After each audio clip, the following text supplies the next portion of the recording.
Žēlastība miers, lai jums ir bagātīgi mūsu Kunga Jēzus Kristus atziņā šī svētdienā. Un es jūs aicinu atveriet Efeziešu vēstuli 3. nodaļu un lasīsim kopīgi no 13. līdz 15. pantam. Pāvila vēstuli Efeziešiem 3. nodaļa no 13. līdz 15. pantam. Tāpēc es lūdzu, nezaudējiet drosmi, kad es ciešu jūsu dēļ. Manas ciešanas ir jūsu gods. Tādēļ es loku savus ceļus Tēva priekšā, no kā ik viena cilts debesīs un virs zemes dabū savu vārdu. Amen. Tēvs debesīs, mēs tuvojamies Tev šī stundā caur Tavu dēlu, mūsu Kungu un glābēju Jēzu Kristu, caur viņa taisnības upuri, caur viņa krustu nopelnu un caur viņa augšām celšanās dzīvību. Jo viņš ir ceļš, patiesība un dzīvība. Viņš ir durvis pie Tevīm. Tēvs, mēs lūdzam uzklaus mūs šī stundā, šī brīdī, kad mēs Tev lūdzam, palīdz mums ar savu garu un savu žēlastību saprast šīs dievišķās patiesības no Bībeles, kas ir Tavs vārds, saprast Tavu vārdu, kas ir izgājis no Tavas mutes. Un, Kungs, kā Tu esi teicis un apsolījis, ka tas nekad tukšā neatgriežās pie Tevis atpakaļ, bet vienmēr piepildi Tavu gribu un izpildi savu uzdevumu. Tās es lūdzu Tavu žēlastību mums saprast, dzirdēto vārdu. Lūdzu, dod mums šo glābjošo dzīvo ticību uz Jēzu Kristu, lai dzirdētais vārds var savienoties ar šo ticību uz mūsu Kungu Jēzu. Un kā ir rakstīts, Kungs Jēzu, ka Tu pats esi teicis, ka jūs pētiet rakstus un meklējat tanī mūžīgo dzīvību, un tā ir, kas dod liecību par mani. Kungs Jēzus, palīdz mums redzēt Tevi. Patiesi ticības iesācēju un piepildītāju redzēt Tevi mūsu mūžīgās dzīvības devēju. Dievu dēlu, redzēt Tevi, kurš kļūt mums cilvēkiem līdzīgs un mājoja virs zemes, mācīja par Dievu valstību un atdeva savu dzīvību pie krusta par mūsu grēkiem. 3. dienā Tu augšām cēlies un esi pie Dieva labās rokas kungs un ķēniņš. Šī sapulcē, Kungs Jēzus, mēs pielūdzam Tevi un meklējam Tavu vaigu, jo Tavs vārds ir pār visiem vārdiem. Un mēs lūdzam, Kungs Jēzus, lai Tavā priekšā locās arī mūsu ceļi, lai mūsu mēls apliecina, ka Tu esi Dievs, Kristus. Kungs, Tu redz mūsu sirdis un Tu mūs pazīsti. Tu zini katru vienu mūsu šī telpā, kas mēs šeit stāvam Tavā priekšā. Tu redz mūsu dzīves un zini, Kungs, kas mums pie miera vajadzīgs, kas ir mūsu dvēselēm vajadzīgs. Mums ir vajadzīgs miers ar Dievu caur mūsu Kungu Jēzu Kristu. Mēs lūdzam, Kungs, lai šī žēlastība ir pār mums šī sapulcē, un lai Kristus tiek pasludināts kā liels Dievs. Amen. Amen.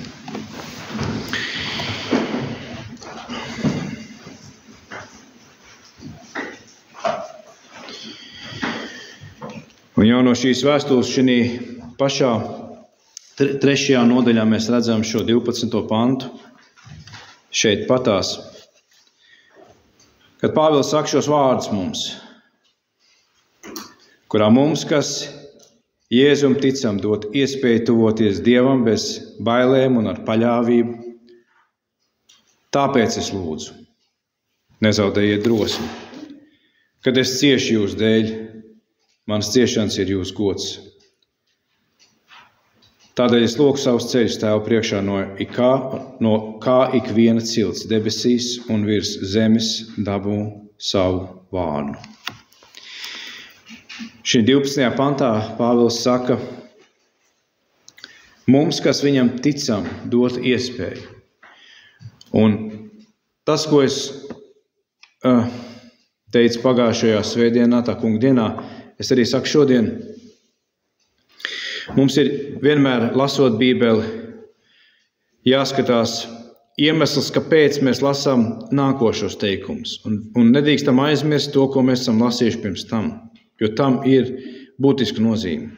Arī šeit šis 12. pants, kurā Pāvils runā par šo lielo noslēpumu Kristu Jēzu.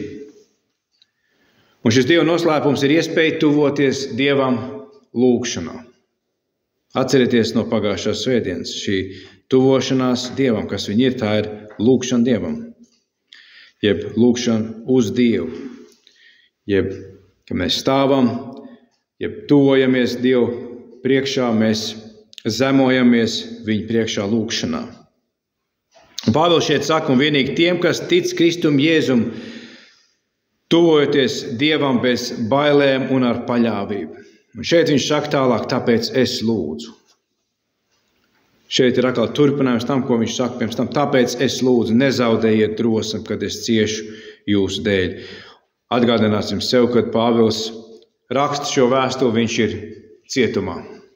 Viņš ir iemests cietuma bedrē. Tas būtu precīzāk aprakstīts tā laika cietums.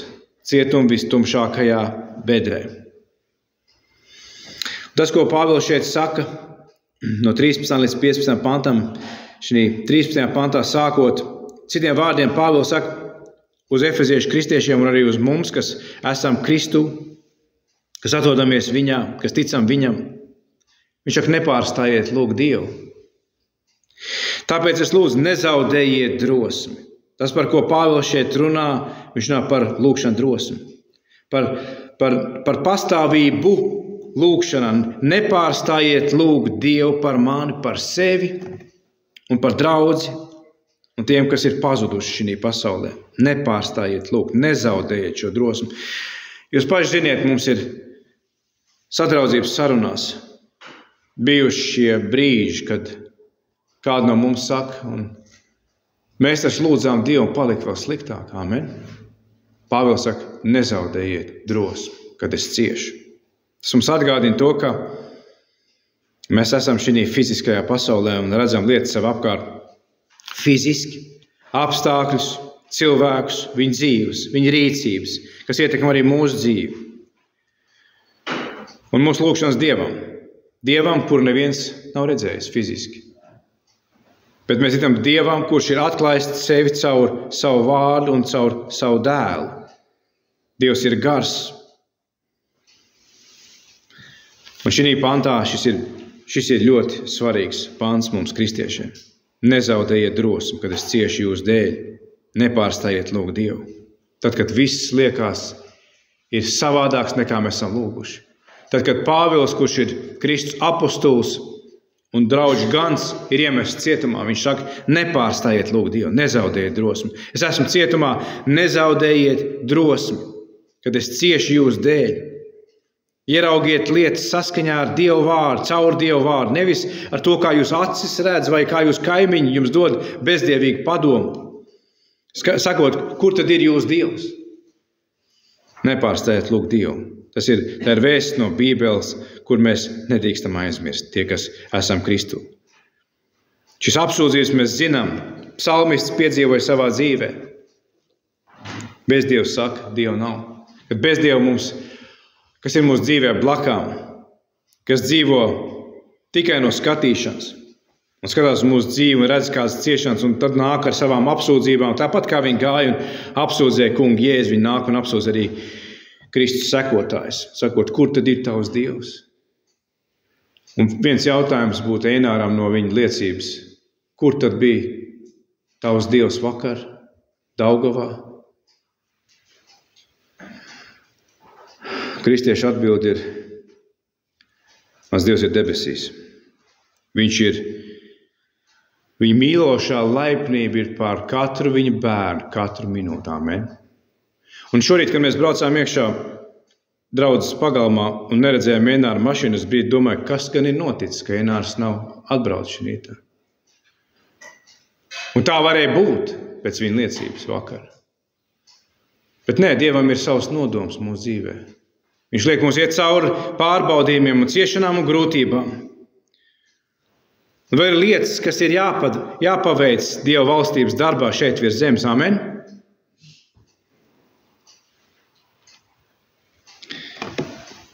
Ir pareizi brīži saskaņā ar psalmiem, kad mēs varam saukt Dievs. Vai tev nemaz nerūp, ka es grimstu? Amen.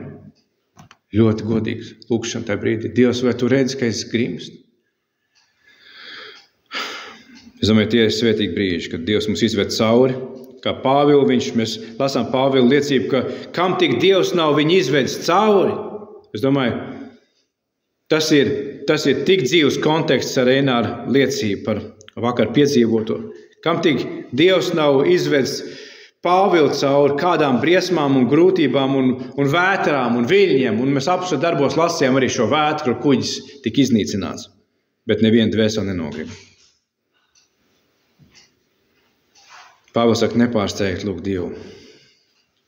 Nezaudējiet drosmi. Kad viļņu kalni cēlās, tie jo augstu cēlās psalmi saka un krāca un atkal krita un cēlās. Bet varenāks par lielu ūdeņu krākšanu ir tas kungs savā debesu tronī. Amen. Un ir tie brīži, kas paliek uz visu dzīvi. Mēs redzam, ka šīs lietas, kuras mēs piedzīvojam un lasām, atveram savu Bībeli un lasām, ka Dievs ir lielāks par visiem viļņu kalniem, kas cēlās. To ir piedzīvojuši ticīgie pirms mums, un Dievs ved mūsu paši cauri mūsu dzīvē saskarties ar viņa radību, kad mēs atrodamies visā viņa radītajā pasaulē. Pāvils saka, es Kristus apostols esmu ieslēgts šī cietumā fiziski. Es ciešu fiziski. Mana miesa, pilnīgi noteikti, Pāvils saka, cieši fiziski. Kā ik viens cilvēks miesa cieši fiziski. Ēdienu trūkumu dēļ, augstuma dēļ, to apstākļu dēļ, kas ietekmē mūsu fizisko miesu. Pāvils saka, jo es esmu tāds pats cilvēks kā jūs. Amen. Citā vietā apstākļu darbos mēs redzējām, ka Pāvils saka, kad viņam cilvēki gribēja pielūgt kā Dievs to brīnumu dēļ, ko Dievs caur Pāvilu darīja. Viņš teica, nedariet, mēs esam tādi paši kā cilvēki kā jūs. Amen. Ir tā rakstīt. Tad mēs varam izsacināt, ka viņa miesa cieši tāpatās kā mūsu miesa. Pāvils saka, jūs esat cilvēks. Es esmu miesa, asins un dvēseli. Bet Dievs ir debesīs, Pāvils saka. Viņš ir valdnieks. Lūdziet Dievu, kam pieder visa vara debesīs un virs zemes. Lūdziet Dievu caur Jēzu Kristu mūsu kungu, Pāvils saka, jo caur Jēzu mums, kas ticam, ir dota pieeja pie Dieva Tēva vienā garā. Tas ir pants pirms tam, ko mēs lasām Efeziešu vēstulē. Tas ir patiesības, uz kurām Pāvils būvē šo vēstuli. Šīs svarīgās kristiešu atziņas patiesības. Jo caur Jēzu mums, kas ticam, ir dota pieeja pie Dieva Tēva vienā garā. Pāvils saka, nezaudējiet drosmi, kad es ciešu jūs dēļ. Nezaudējiet drosmi. Turpiniet lūgt Dievu garā. Un lai tas, ko jūs redzat fiziski, un tas, ko mēs redzam fiziski, neapslāpē mūsu ticības garu lūkšanā. Tā ir tā lieta, ko mēs redzam savā kristiešu paši, tie, kas esam kristieši, tie, kas esam Kristu, mēs redzam savā kristiešu dzīvē un lasam arī dievbijīgu vīru biogrāfijās, tā ir pašā Millera biogrāfijā. Mēs lasām, kā arī viņam bija brīži, kad redzot to, kas apkārt notiek vai nenotiek patiesībā. Viņam zūd drosmi. Tāpēc Pāvils mums māca visus. Nezaudējiet drosmi, lūgt Dievu. Beigās kristieši ir Dievu lūdzēji. Amen. Tas man vienmēr skan galvā no Mārtiņa Lutera, ja es vispār aizmirstu šī viena lieta. Kristietis ir Dieva lūdzējs. Nevis kristietis ir Bībeles lasītājs, bet kristietis ir Dieva lūdzējs. Amen. Kādi cilvēki ienākt, kādiem cilvēkiem, kas ceļo šeit garām, būtu kāds problēmas vai nejauši viņi nonākt svētdienās šeit un ienākt, ko viņiem vajadzētu redzēt? Draudz, kas ir Dievu lūdzoša draudz, kas lūdz Dievu, kas tuvojās Dievam lūkšanā. Kur viņi ir ienākuši? Viņiem pirmā lieta jāsaprot, es esmu ienākusi Dievu lūkšanu namā. Te ir cilvēki, kas lūdz Dievu. Pasaulē ir tik ļoti vajadzīgi kristieši, kas lūdz Dievu. Amen. Ziedkalnē vajag kristieši, kas lūdz Dievu. Rīgai vajag kristieši, kas lūdz Dievu. Jūrmalā vajag kristieši, kas lūdz Dievu. Visai pasaulē ir vajadzīgi kristieši, kas tuvojās Dievam lūkšanā. Pāvils saka, ne tas, kas ir fizisks mūsu dzīvē, bet mūsu ticību uz Dievu. Mums ir jāpielūdz Dievs garā un patiesībā. Viņš saka, lūdziet ticībā un nezaudējiet savu lūkšanu garu, šo drosmu lūgt. Drosmu lūgt. Tā ir lieta, kas tiek apdraudēta šī pasaulē katru dienu kristieši. Un atceries vienu lietu, kad Pāvils saka, nezaudējiet drosmi, kad es ciešu jūsu dēļ. Caur kristiešu ciešanām. Klausieties uzmanīgi. Tā ir ļoti svarīgi. Tas, ko Pāvils šeit saka. Caur kristiešu grūtībām un ciešanām. Vai caur izbaiļu brīžiem, Einārs varētu teikt šī rītā. Dievs tiek pagodināts. Amen. Vairāk kā, ja mēs vienkārši sēžam bezrūpīgi uz krēsla ārā vasarā, dzeram savu ūdens glāzi vai savu kafijas krūzi vai vienkārši skatāmies uz un elpojam gaisu un mēģinām izbaudīt šo vasaras mieru. Tieši nemieru brīžos, ciešanās, Dievs tiek pagodināts īpaši. Tā Dievs ir iekārtojis. Un draudzē tas ir jāapzinās, tāpēc Pāvils to raksta, draudzē tas ir jāapzinās un jāizdzīvo. Draudzē tas ir jāizdzīvo ticībā saskaņā ar šo Dievu patiesību. Tā ir Dieva patiesība, ka manas ciešanas Kristu dēļ pagodina Dievu. Tā ir Dieva kārtība. Un ne tikai Kristus dēļ.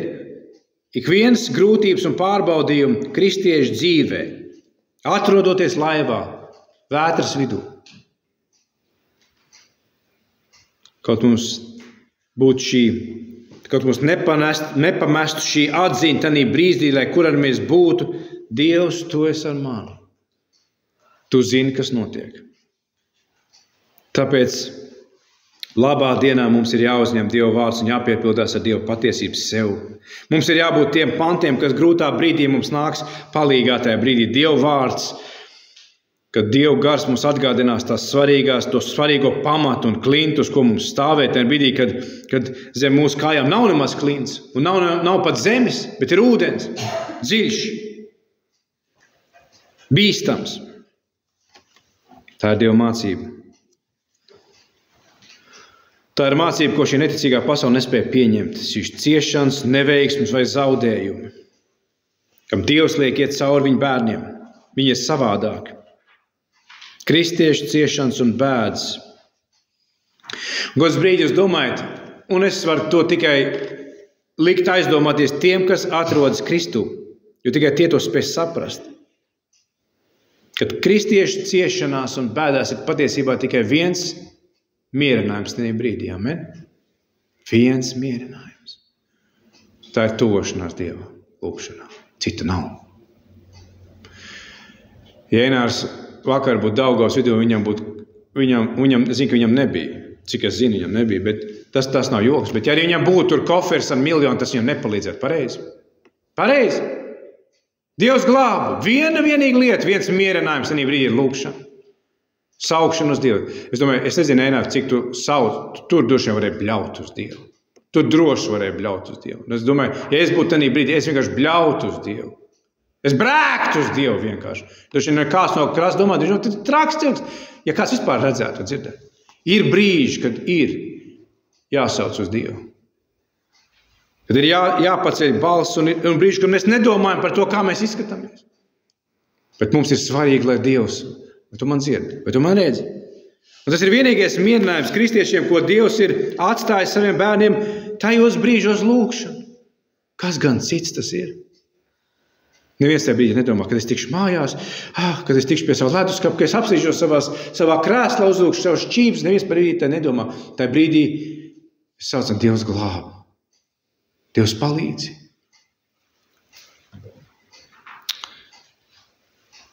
Tas ir vienīgais mierinājums tajā brīdī ticības lūgšana uz Dievu caur Kristu.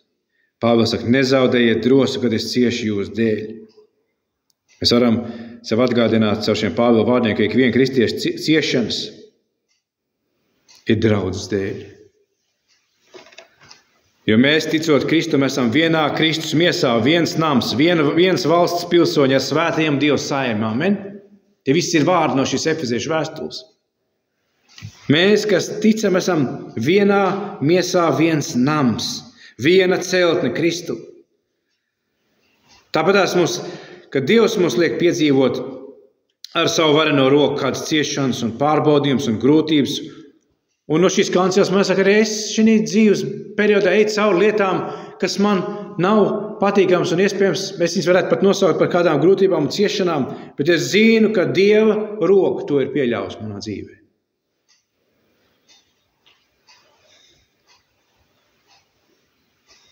Un es apzinos to, ka mana kristietība nav ārpus draudzes dzīves. Un tas man liek domāt arī tad, kad es dzirdu no brāļa Ēnāra mutes šo notikumu vakar Daugavā. Tas mums liek domāt, cik mums ir jālūdz par citiem kristiešiem, kur atrodas līdzīgās ciešanās un grūtībās. Tā ir draudzes vienotība. Mēs nevienmēr zinām precīzi, cik un kā un kur un kas tieši cieši Kristus vārdā, bet mēs zinām, ka tas notiek saskaņā ar Bībeli. Visā pasaulē kristieši šī brīdī ne visur var sanākt kopā tā kunga dienā, un šādā veidā mēs varam tuvoties, pielūgt Dievu, sēdēt mierīgi savos krēslos. Ir vietas pasaulē, kur viņi sanāk nāves bailēs un draudos no šīs ļaunās, neticīgās pasaules valdniekiem. Viņiem jāsanāk kopā. Iespējams, viņi pat nevar sanākt visi kopā. Iespējams, kādi ir ieslodzīti, kāda dzīvība sev ir atņemts. Un šie nāves draudi, kuros viņi dzīvo visapkārt, tajā vietā, kur viņi atrodas. Tas mūs aicina lūgt un apzināties, ka mēs esam viens nams, viens valstības pilsoņi ar svētajiem un Dieva saimi, viena celtne Kristu. Pāvils uz brīdi mums dod padomu no Romiešu vēstules 8. nodaļas. Viņš saka šādus vārdus. Es domāju, ka šī laika ciešanas, jeb ciešanas, kuras mēs piedzīvojam šīs dzīves laikā, viņš saka, ir nenozīmīgas salīdzinot ar nākamo godību, kas atspīdēs pār mums.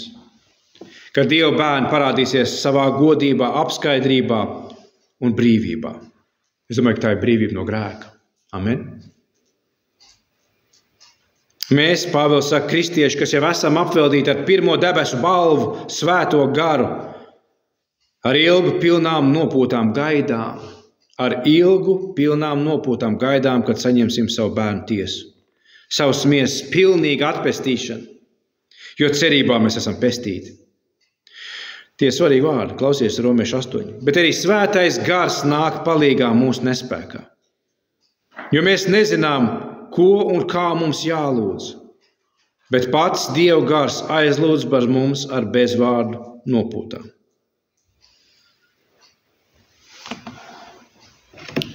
Jo Jēzus pēc Dieva gribas iestājas par svētajiem. Šis svarīgais vārds, ko šis teikums Romiešu vēstulē, ko Pāvils raksta, jo Jēzus pēc Dieva gribas iestājas par svētajiem. Citiem vārdiem, Jēzus aizlūdz par katru savu bērnu Dievu priekšā. Tie ir mierinoši vārdi. Un kristiešu grēcīgās miesas ietekmē, kad kristietis ir savas grēcīgās miesas ietekmē un savā garīgā nespēkā uzdodēt jautājumu, kas viņam dod spēku iet atpakaļ pie Bībeles lasīšanas un pie lūgšanas Dievam. Un es ticu, ka tās ir Jēzus lūgšanas par viņu. Meklēt sadraudzību. Tas ir Jēzus lūgšanas debesīs. Jēzus sacīja arī Pēterim, es esmu lūdzis Tēvam, lai tavu ticību nemitētos. Un tas cits arī tie brīži, kad mēs esam garīgi vāji. Kas ir tas spēks kristietī, kas velk viņu atpakaļ? Kā Jēzus sacīja, kad es tikšu paaugstināts no zemes, es savus kristiešu vilkšu pie sevis ar savu spēku. Jo mums, kas ticam viņam, ir dota iespēja tuvoties Dievam. Pāvils saka, tādēļ viņš saka, es loku savus ceļus Tēva priekšā. No kā? Jeb no Tēva. No kā ikviena cilts debesīs un virs zemes dabū savu vārdu. Un šeit apostols Pāvils norāda uz kristiešu privātām, jeb personīgām lūgšanām un tās nozīmi. Cik svarīgi ir kristieši šīs personīgās lūgšanas, jeb individuālās lūgšanas. Cik svarīgs un efektīvs tās ir tuvojoties Dievam lūgšanā. Bībele mums māca par divu veidu lūgšanām, par individuālām, jeb personīgām un kopīgām lūgšanām. Kā mēs lasām evaņģēlijos, tad Jēzus bieži gāja nomaļā vietā kalnā lūgt Tēvu. Amen. Tas ir personīgas lūgšanas, privātas lūgšanas. Viens ar vienu ar Dievu. Tad mēs lasām apstuļu darbos par kristiešu draudzes kopīgām lūgšanas sapulcēm. Gan par vienām, gan par otrām mēs lasām Bībelē. Un gan vienām, gan otrām ir svarīga vieta kristiešu draudzē. Amen. Vienas netiek aizstāts ar otrām. Un viens neaizvieto otrs. Abām ir savu nozīmi un vietu un efekts kristiešu dzīvē. Un tas viss ir pēc Dieva mūžīgā nodoma un gudrības.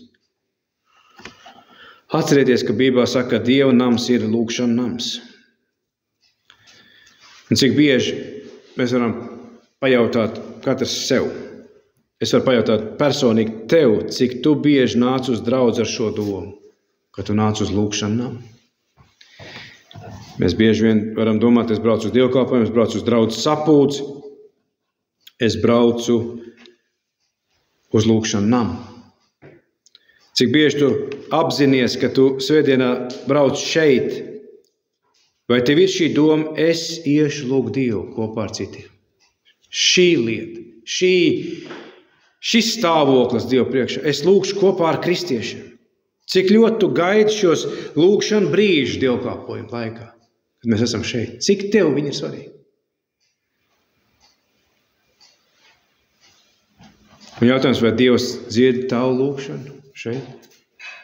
Vai Dievs dzird tavu sirds nopūtas, tavu balsi? Un ievērot, kad Pāvils saka, es loku savus ceļus Tēva priekšā. Un arī apstuļu darbos mēs lasām, kā 1. gadsimtā Kristus draudz ceļos nometušies lūdz Dievu. Un tas nav formālisms. Es zinu, ka šī pasaulē Sātans visu, kas ir ārēji, grib pārvērst par reliģijas formu. Viss, kas ir dievbijīgs ārēji, fiziski, to grib paņemt un piedāvāt draudzē kā reliģisku formu bez satura. Es to saprotu.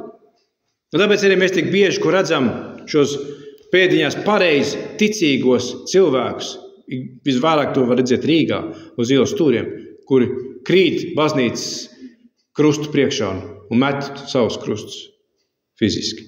Bet mēs zinām, ka saskaņā ar Dievu vārdu, saskaņā ar Dievu patiesības mācību un zinot to, kas ir tā saucamajā pareizticības baznīcā, jeb konfesijā, mēs zinām, ka tā nav bībeliska kristietība. Mēs redzam šo ārējo formu. Un kādreiz, kad es staigāju 33 gadus kā pazudis grēcinieks, man bija reize, kad man likās, ka šie gan ir dievbijīgi cilvēki. Šīs vecās kundzītes, kas krīt uz ielas stūriem baznīcas priekšā un met šos krustus. Man kādreiz likās, tā izskatās kristietība. Līdz Dieva gars man pārliecināja par grēku, taisnību un tiesu. Un sāk mācīt man Dievu vārdu. Tad viss mainījās. 20. nodaļā mēs apstuļu darbos varam lasīt par Efesas draudzi, kur Pāvils 3 gadus viņus mācīja Dievu vārdu draudzē. Pāvils sacīja, mēs lasām šajā apstuļu darbu 20. nodaļā, un Pāvils sacīja, un tagad es jūs uzticu tam kungam un viņa žēlastības vārdam, kas spēj jūs celt un dot mantojumu līdz ar visiem svētajiem. Un to sacīs viņš ceļos nometies līdz ar viņiem visiem. Lūdz Dievu. Tātad tie paši Efezes draudzes kristieši. Tie ir Efezes draudzes vecie. Tie paši, kam viņš raksta Efezes vēstuli. Šo vēstuli efeziešiem. Un uz brīdi jūs varat... Šie ir tie brīži, manuprāt. Šīs ir tās Bībeles rakstvietas, kad mums jāsāk domāt, kas ir mani ceļi. Un es domāju, ceļgali, nevis ceļi, pa kuriem mēs staigājam. Ka mani ceļi ir daļa no manas grēcīgās miesas. Amen? Viss šī miesa, kura mums ir, viņi ir pēc Bībeles mācības grēcīgi. Nāvē lemta miesa. Ka Pāvils izsaucās, kas mani izraus no šīs nāvei lemtās miesas, kurā es esmu iesprostots kā Dieva bērns. Amen? Kas man izraus? Turpatās nākamajā pantā rakstīts pateicība Dievam caur Jēzu Kristu. Tas ir vienīgais ceļš būt brīvam un svinēt arī uzvaru un iegūt uzvaras pār savu grēcīgo miesu. Bet mūsu ceļgali ir daļa no manas grēcīgās miesas, kur pretojās Dieva garam. Mani ceļgali ir daļa no manas grēcīgās miesas, kas pretojās visam svētajam un visam dievbijam. Tāpēc Bībele mūs aicina kristieši sist savu nāvē lemto miesu krustā līdz ar visām tās grēcīgajām kārībām.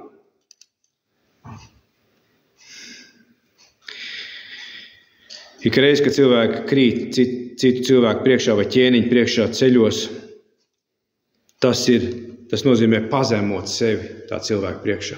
Tas nozīmē atzīt savu niecīgumu. Amen? Tā tas ir. Kāpēc tas notiek?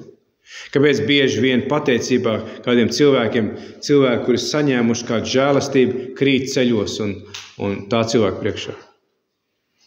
Viņi atzīst savu niecīgumu, viņi atzīst savu vājumu. Tā viņi izrāda savā veidā savu pateicību. Vai tas nav dabīgi bieži vien, kā pat neticīgie cilvēki ir gatavi citu cilvēku priekšā krist ceļos? Bet Pāvils saka, es neloku savus ceļus cilvēku priekšā. Šoka es loku savus ceļus Tēvu priekšā. No kā ik viena cilts debesīs un virs zemes dabūna savu vārdu.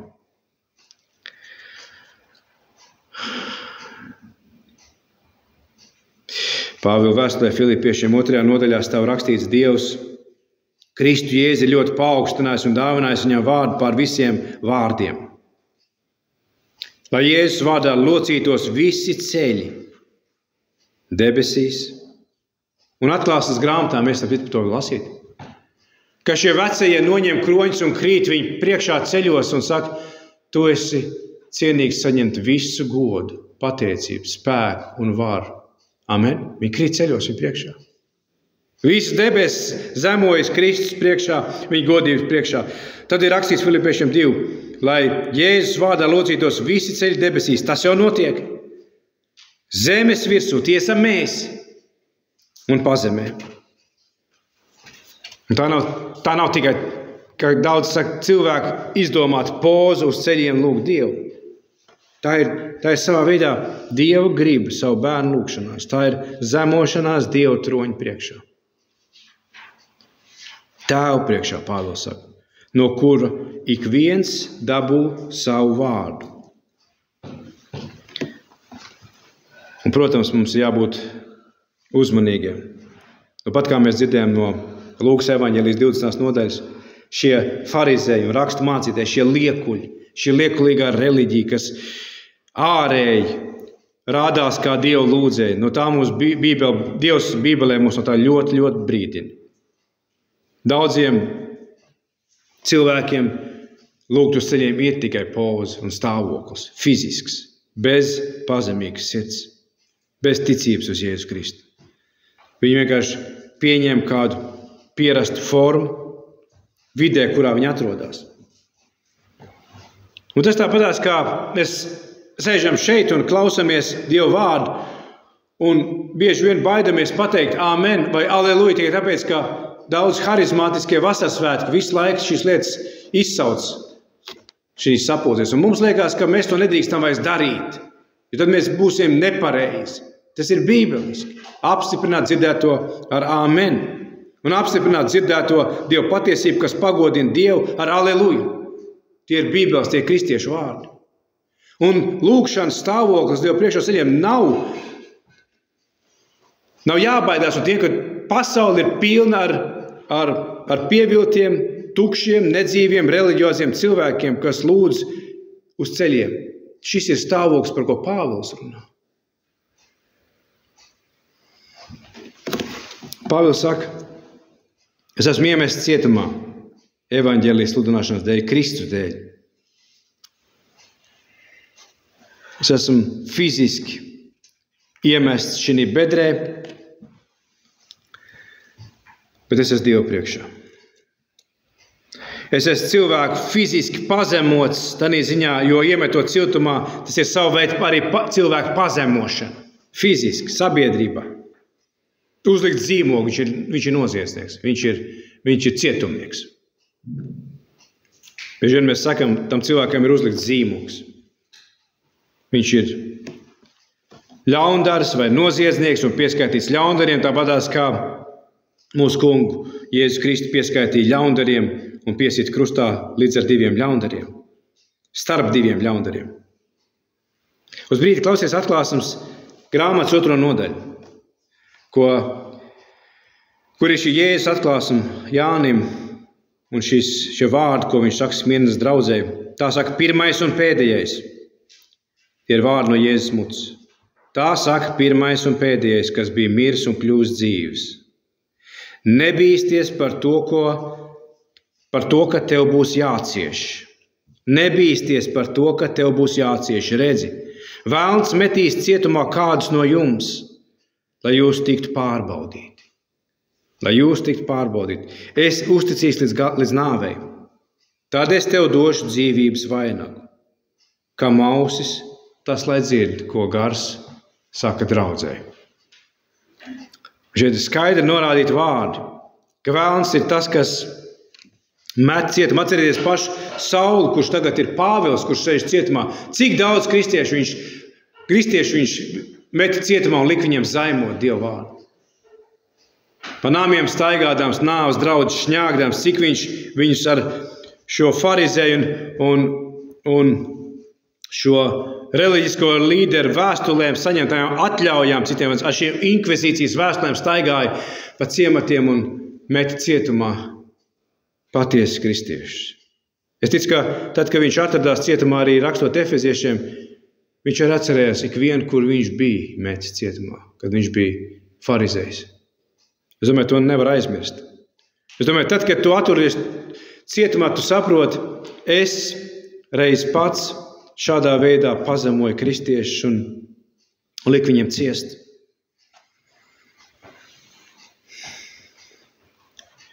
Un šeit ir rakstīts, un šeit mēs redzam, ka Jēzus saka caur Jāni, es uzticīšu līdz nāvei, tad es tev došu dzīvības vainagu, lai jūs tiktu pārbaudīti. Dievs pieļauj šos velnu uzbrukums, lai mūsu ticība tik pārbaudīta. Un tā izrādītos teicam un slavējam. Tas ir grūtības, tas ir ciešanas. Tātad Pāvils ir cietumā, mēs lasām saskaņā ar šo atklāsmes grāmatas 2. nodaļu, jo Sātans ir īsts Dieva valstības pretinieks. Mēs nedrīkstam to aizmirst nekad. Sapcīt, kristiešu lūgšana ir ierocis pret Sātana darbības. Tas ir pret visu, ko Sātans dara. Tas ir spēcīgākais instruments pret Sātana uzbrukumiem ir lūgšana. Sātans ir īsts Dieva valstības bērnu pretinieks, un Pāvils ir iemests cietumā, bet kā mēs redzam, evaņģēlijos Jēzus mums māca, ka, lai mēs nebīstamies no Sātana, kā brālis Ēnārs jau pieminēja savā svētdienā, lai mēs nebīstamies no Sātana, kas var miesu nomaitāt, bet dvēselē neko nevar padarīt. Tātad Sātans var kaitēt un likt ciest mūsu miesai, un to pat nomaitāt. Un šis Pāvils stāvoklis cietumā, šīs ciešanās, ka viņš saka, es ciešu. Šī brīdī mēs redzam, ka viņš ir Viņam nav iespēja komunicēt un sludināt uz draudzēm. Viņam nav iespēja apciemot draudzes. Bet tas, ko viņš dara, ir tik svarīgi. Viņš ir lūdzošs gans, viņš ir lūdzošs kristietis. Viņš joprojām atrodas cietumā un ir lūdzošs kalpotājs.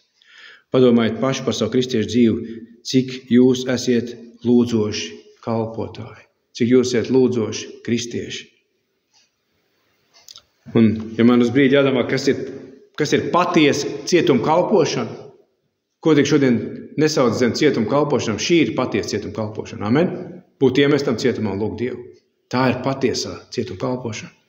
Ja kāds grib būt patiesa cietuma kalpotājs, tev ir jānonāk cietumā Dievu vārdu dēļ un jābūt lūdzošam kristietim.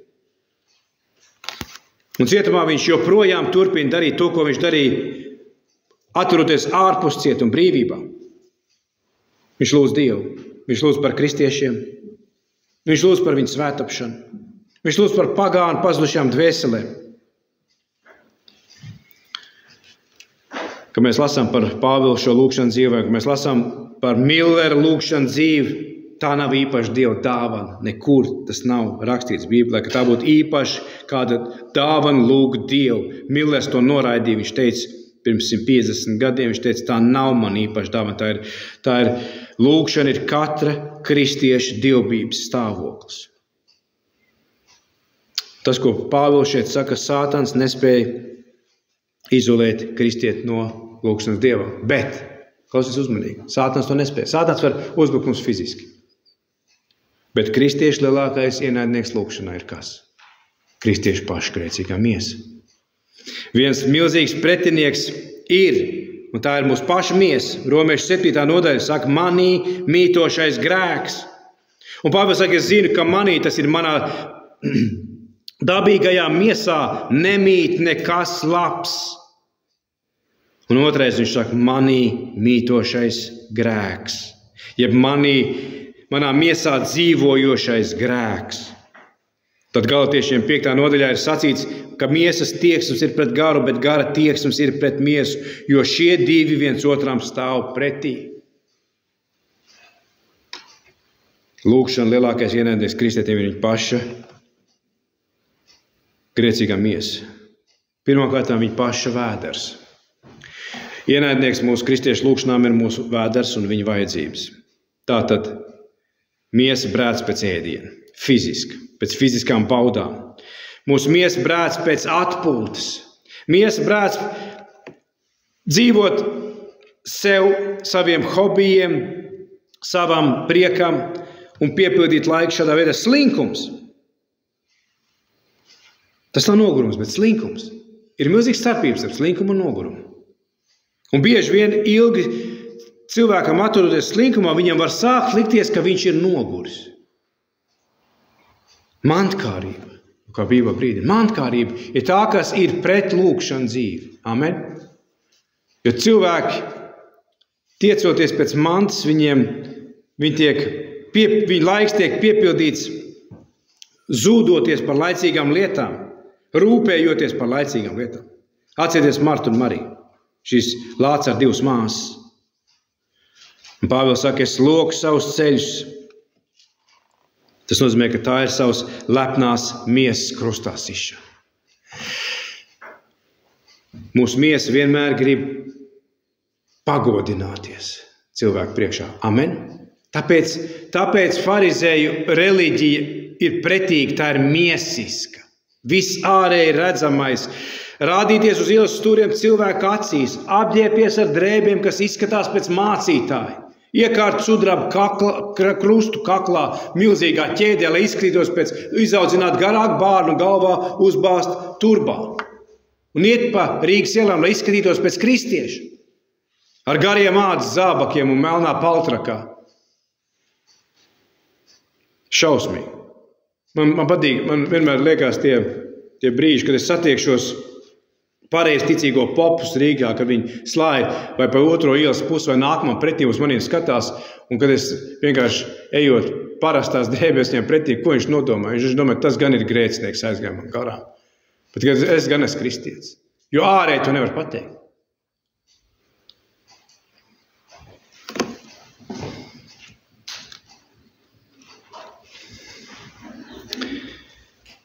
Tā ir savas lepnās miesas krustā sišana. Lūkšana, tas ir pazemības stāvoklis Dievu priekšā. Ja pazemīgs stāvoklis, mēs varam teikt, tas ir pazemības un pazemīgs stāvoklis Dievu priekšā. Un, starp citu, lūkšanas ir tās, kas veido kristieti par pazemīgu kristieti. Amen? Un ja jūs ilgojaties būt pazemīgi kristieši, un ja jūs arī ilgojaties redzēt sev apkārt kristiešus, kuri būtu pazemīgi, it kā viens instruments, ko Dievs ir atstājis, viens žēlastības instruments un līdzeklis, pat ne līdzeklis, tā ir Dieva žēlastība, ko Dievs ir atstājis un atklājis saviem bērniem lūkšanu, kas veido kristieti par pazemīgu. Ja nav pazemības uz Dievu un uz citiem cilvēkiem, tas nozīmē, ka nav lūkšana dzīvē nodošanās. Tur jau ir tā lieta. Tad mēs redzam sevī pašos un citos iespējams gudrību no Bībeles. No kā mums Bībelē brīdina? Mēs varam būt cilvēki, kas, un kristieši, es runāšu par kristiešiem, mēs varam būt kristieši, kas zina Bībeli labāk nekā citi, vairāk nekā citi, saprotam viņu ātrāk nekā citi. Bet, kad mums sanāk saruna cilvēkiem, vai ar cilvēku, ar vienu cilvēku, vai vairākiem, vai tā ir kāds sapulcs, vai tikšanās, vai sadraudzība, vai mēs esam pazemīgi? Kā mēs skaidrojam Dievu vārdu? Kā mēs lietojam savas Bībeles zināšanas? Kā mēs palīdzam citiem ar to? Kā mēs citiem kļūstam par visu, lai kādu mantot? Un kas to dara? To nedara Bībeles zināšanas. To dara lūkšana dzīve, kas dara cilvēku pazemīgi. Tikai tie var būt patiesi pazemīgi, kas regulāri tuvojās Dievam, atrodas Dieva žēlastības troņa priekšā. Tad mēs kļūstam līdzīgāki Kristum Jēzum, kā Luters ir teicis, mēs esam pazemīgi lūdzēji. Mēs, kristieši, esam pazemīgi lūdzēji, nekas vairāk. Ja mēs bieži atrodamies Dieva priekšā lūkšanā, tad kristiešu daba kļūst Kristum līdzīgāk. Amen. To nedara ne Bībeles lasīšana, tik daudz, ne arī sadraudzība ar citiem kristiešiem. Tā ir mana paša lūkšana dzīve. Tu vari lasīt Millera grāmatu vasarā 3 reizes cauri un cauri, ja tev nav lūkšana dzīves, tu nebūsi pazemīgāk cilvēks. Nebūs. Citu cilvēku lūkšanas nevar darīt tev pazemīgi. Citu cilvēku, lūdzošu cilvēku biogrāfijas nedara mani pazemīgi. Tām ir jāved mani Kristum tuvāk pašam lūgt Dievu. Amen? Pašam lūgt Dievu. Kristum līdzīgāk, kāds bija Jēzus? Jēzus bija lūdzošs Jēzus. Lai Dievs no spožuma uz spožumu varētu mūsos darīt savu darbu, ko dara Dieva gars no spožuma uz spožumu. Un kristiešu dzīve, Pāvils saka, uz zemes. No kā ir katrs no Dieva, no kura ir katrs debesīs un uz zemes dabūna savu vārdu. Mēs esam uz zemes. Un kristiešu dzīve uz zemes ir lūkšanas dzīve Dievam. Un bez lūkšanām Dievam nav īsts staigāšanas ar Dievu. Mēs nevaram teikt, mēs varam jautāt cits citam, kad mēs satiekam, vai tu staigā ar Dievu? Ko tas nozīmē? Pirmā doma, es lasu Bībeli. Pirmā doma, vai tu tuvojies Dievam regulāri? Vai tu lūdz Dievu? Patiešām lūdz Dievu. Kā ir ar tavu lūkšanu dzīvi? Un tas ir tas, ko vecie evaņģelisti vienmēr jautāja caur savām svētdienām un liek mums aizdomāties un liek mums sev salīdzināt un pārbaudīt savu dzīvi, kā ir ar tavu lūkšanu dzīvi. Mācekļi sacīja, Kristus mācekļi jautāja Jēzum, māci mums lūgt Dievu. Māci mums lūgt Dievu. Un Bībelē mums māca, kā lūgt Dievu. Kas dažas lietas es pierakstīju. Pirmkārt, man nāk prātā Jāņa evaņģēlija 3. nodaļa. Ne 3, bet 4. 4. nodaļā Jēzus runā ar samarieti pie akas, un viņš teica, Dievs ir gars. Un Tēvs ir gars, un Tēvs tāds meklē, kas viņu pielūdz garā un patiesībā. Pirmā lieta, atrodoties Kristū. Tas, ko Pāvils šeit raksta Efeziešu vēstulē, pirmais nosacījums, lai tuvotos Dievam, ir jāatrodās Kristū garā un patiesībā. Dievu garam ir jābūt cilvēkā. Dievu gars ir patiesības gars. Tas jūs vadīs visā patiesībā, Jēzus sacīja. Tad otra lieta, ko Bībelē māca, kā lūgt Dievu, ir pazemība un dievbība. Un te mēs jau varam iet atpakaļ uz vecās derības grāmatām. Pirmā lieta man nāk prātā Jesejas grāmatas 6. nodaļa. Amen. Mēs redzam šo pazemību un dievbību. Šo stāvokli Dievu priekšā. Mēs ko līdzīgi redzam Ecehēla grāmatā 1. nodaļā. Un jaunā derībā mēs redzam atklāsmes grāmatā apostols Jānis, kad viņš sastapās ar Jēzu. Šis pazemības stāvoklis. Un Dāvida psalmi, kur viņš lūdz Dievu. Kad mēs lasām evaņģēlijos par Jēzus lūgšanu Ģedzemenes dārzā, šis pazemīgs stāvoklis, ko viņš saka, ne mans prāts, bet tavs prāts, lai notiek. Un tad ir intensitāte. Trešā lieta, ko Bībele māca par lūgšanu, vajadzīgums, jeb izmisīgums. Ēnāram tāds bija vakar. Tur nevienam nevajadzēja viņam teikt, Ēnār, tagad sāc lūdzu Dievu. Tagad lūdzu Dievu. Nē, tas ir vajadzīgums. Kungs, mēs grīmstam. Lūks 11. nodaļā mēs par to mācījāmies. Jēzus sacīja, es jums saku, ko? Klausies uzmanīgi, viņš saka divas. Es jums saku, lūdziet, meklējiet, klaudziniet. Tad viņš stāstīja šo līdzību, kā draugs nakts stundā ir iegriezies pie savu draugu un lūdz viņam kādas maizes, jo pie viņa ir atnākuši ciemiņi. Viņš klauvē un sauc pie šīm durvīm. Un Jēzus saka, un atkal viņš saka, un es jums saku. Tas ir vārds no Dieva mutes. Viņa neatlaidības dēļ tas celsies un dos viņam, cik tām vajag. Atrasties Kristū, dievbība, pazemība, intensitāte, vajadzīgums. Lūkšana, tas ir vajadzīgums stāvoklis. Jēzus saka, es jums saku, viņš celsies un dos viņam, cik tām vajag. Viņa neatlaidības dēļ, cik lūkšanas ir neatlaidīgas. Vecie evaņģelisti vienmēr teica, Dievs dzird tikai neatlaidīgas lūkšanas, tikai izmisīgas lūkšanas. Un vēl viena lieta, ko Jēkabs mums varētu palīdzēt no 1. nodaļas – ticībā. Mēs lūdzam ticībā. Jēkabs, ap citu, bija Dievu lūdzējs. Jēkabs sauc par kamieļu ceļiem, jo viņam esot uz ceļiem bijuši pilnīgi izveidojušies tādas kamieļu kreveles. Viņš bija Dievu lūdzējs. Kad jūs lasiet, ja jūs tiešām gribat mācīties no kāda par lūkšanu, lasiet Jēkabu vēstuli. Viņš saka, lūdziet ticībā, nemaz nešaubīdamies. Tā ir liela lieta. Tā ir tā lieta, ko Ēnārs sludinā no rīta par uzticēšanos Dievam. Nešaubīdamies. Lūdzu ticībā, nemaz nešaubīdamies, Jēkabs saka. Viņš to māca, viņš māca mums par lūkšanu no savas lūkšanas dzīves, no Dieva vārdu. Un es lūdzu, lai Dievkāns daudz ticīgie būtu lūdzoši kristieši. Arī pēc tā mums ir jālūdz, amen. Lai mēs būtu lūdzoši šeit. Un uz brīdi es sēdēju un domāju, kurā psalmā 119. Kurā vietā 119. psalmā bija rakstīts, cik reiz dienā es tevi teikšu, kungs, par tavām taisnajām tiesām.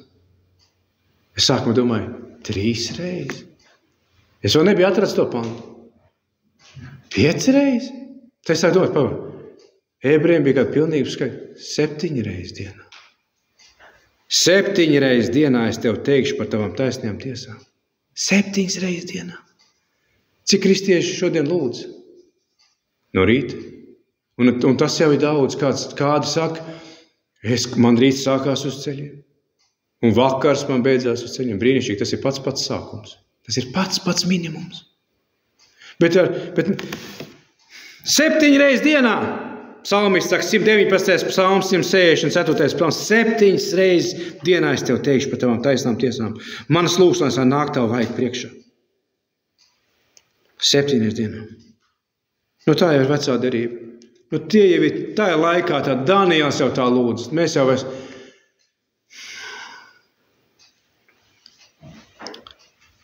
Un kā ir ar neticīgiem grēciniekiem? Kā ir ar viņu lūkšanu Dievam? Ja mēs domājam par lūkšanu, mums tas ir, jo mūsu vidū ne visi ir glābti, bet ir kādi, kas ir tā kunganām pagalmos. Kādi, kur dzīvē un sirdīs Dievs kaut ko dara ar savu vārdu un savu garu, bet kuriem nav pārliecība par glābšanu. Ko Dieva vārds mums saka par grēcinieku lūkšanu? Par grēcinieku, kurš ir grēka stāvoklī, es domāju. Salmana pamācība 28.9 saka, kas novērš savu ausi, lai nebūtu jāuzklausa bauslības vārdi. Tāda cilvēka lūkšana ir negatīva. Es jau esmu vēlreiz. kas novērš savu ausi, jeb kas negrib klausīties svētrunu, kas negrib pieņemt Dievu vārdu savā dzīvē, kas negrib dzīvot saskaņā ar Dievu vārdu, kas negrib sekot Kristu, kas novērš savu ausi, kas fiziski atrodas dievkalpojumā, kas fiziski atrodas lūgšana nama sienās, bet kas novērš savu ausi, lai nebūtu jāuzklausa bauslības vārdi, un pēc tam kopā ar draudzi lūdz Dievu, tāda cilvēka lūgšana ir negantība. Iesajas grāmatā 1. nodaļā Dievs pats runā caur pravieti Jesaju un saka, ka jūs paciet savus rokas, es apslēpu savu vaigu no jums. Lai cik daudz jūs lūgt, es jūs neuzklausu, jo jūsu rokas ir aptraipīts asinīm. Šķīstieties, pārtrauciet ļaunu darīt man acu priekšā. Ko tas nozīmē? Tā ir vecās derības valoda, bet kas te tiek pateikts? Pārtrauciet ļaunu darīt.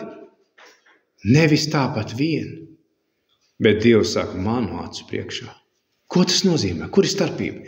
Starpība tā, ka šāds cilvēks tiek salīdzināts ar Dievu. Un šāds cilvēks redz, ka viņš ir grēcinieks un grēkojas Dieva priekšā. Tāds cilvēks ir redzējis Dievu tronī, Dievu svētumu tronī un salīdzinājis ar viņu. Šķīstieties, pārtrauciet ļaunu darīt manu acu priekšā, meklējiet taisnību. Dievs saka caur Iesaiju. Un tā ir salīdzināšanās ar Dievu. Kad Dieva gars grēcinieku pārliecina par grēku, taisnību un tiesu, kā rakstīts Jāņa 16. nodaļā. Vai kā mēs esam apsolīti darbu 2. nodaļā Pēters, kad sludināja, ko viņš teica uz šiem jūdiem, jūs ar savām noziedznieku rokām esat Jēzu krustā situši un nonāvējuši. Dievs Jēzu darīs par kungu un Kristu, par Mesiju, šo Jēzu, ko jūs esat situši krustā. Un tad mēs esam, ka šie vārdi, ko Pēters sludināja, sāpīgi ķēra viņu sirdis. Tas, ko uz brīdi mēs runājam pagājušajā svētdien sadraudzībā. Kāda ir reakcija no cilvēkiem, kuri dzird no mums evaņģēliju? Šie vārdi sāpīgi ķēra viņu sirdis, un tie sacīja, ko lai mēs darām? Ko lai mēs darām? Un Pēters teica, izglābieties no šīs samaitātās cilts, kurā jūs atrodaties. Un tas ir šis stāvoklis, kad grēcinieks tiek salīdzināts, viņš dzird Dievu vārdu, viņš tiek salīdzināts ar svētu Dievu un redz, ka viņš ir pazudis ļauns grēcinieks. Tāpēc arī Kristus draudzē kristiešiem Dievs ir devis ko salīdzināšanās vārdu, Kristus vārdu, salīdzināšanās kalpošanu, amen. Mums ir jāsalīdzina grēcinieki ar svētu Dievu, tā ir mūsu kristiešu kalpošana numur 1. To mēs vismazāk redzam 1. gadsimtā visapkārt draudzēs. Salīdzinieties ar Dievu, ir rakstīts 2. korintiešiem 5. Un tad, kad salīdzinieties ar Dievu, pēc tam ir šie vārdi no Lūkas evaņģēlijas 18. nodaļas, kur rakstīts, Dievs, esi man grēciniekam žēlīgs. Kāpēc viņš to teica? Jo viņš bija salīdzināts ar Dievu. Muitnieks bija salīdzināts ar Dievu. Farizējs nebija salīdzinājies ar Dievu. Viņš bija salīdzinājies ar cilvēcisku reliģiju, ar cilvēcisku standartu. Bet ir sacīts, salīdzinieties ar Dievu, no kā ikvien cilts debesīs un zemes virsū dabūn savu vārdu. Un Pāvils bija, kā jūs ziniet, kā mēs lasām apostļu darbos, Pāvils bija Sauls, ja farizējs, Sauls no Tarsas, un Kristus viņam dāvināja vārdu uz Damaskas ceļa. Vārdu, kurš bija ierakstīts Jērdzīvības grāmatā. Viņa jaunais vārds bija kristietis. Viņš bija Kristus apostols. Apžēlots grēcinieks, Dieva bērns, Dieva mantinieks. Vēl viens Dieva valstības pilsonis ar svētiem Dieva saimi.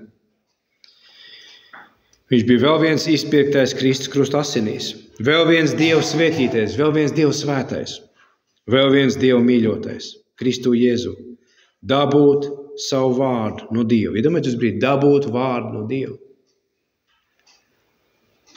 Un Pāvils saka, ka tikai Kristu, šī Efeziešu vēstulē, tikai Kristu grēcinieks iegūst jaunu vārdu.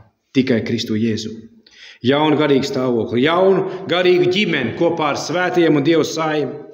Jaunu piederību jaunai valstībai. Debesu valstībai, Dieva valstībai, ar visiem eņģeļiem, ar visiem svētajiem. Tas ir šis vārds, ko Dievs dod pie izmainītas sirds. Pāvils saka, ka cilvēka mūsu cilvēka miesa ir nespēcīga tuvoties Dievam, nespēcīga lūgt Dievu. Cilvēks bez Dievu garu to nespēj. Dievam ir viņš jāsalīdzina ar sevi. Cilvēkiem ir jāieraug viņa grēcīguma stāvoklis, ko Dievs viņam atklāja caur savu vārdu un ar savu garu. Bībelē mums brīdina, ka atlikušā dzīve ir īsa un nāve ir īsta. Dzīve ir īsa un nāve ir īsta. Un tiesas diena ir taisnīga.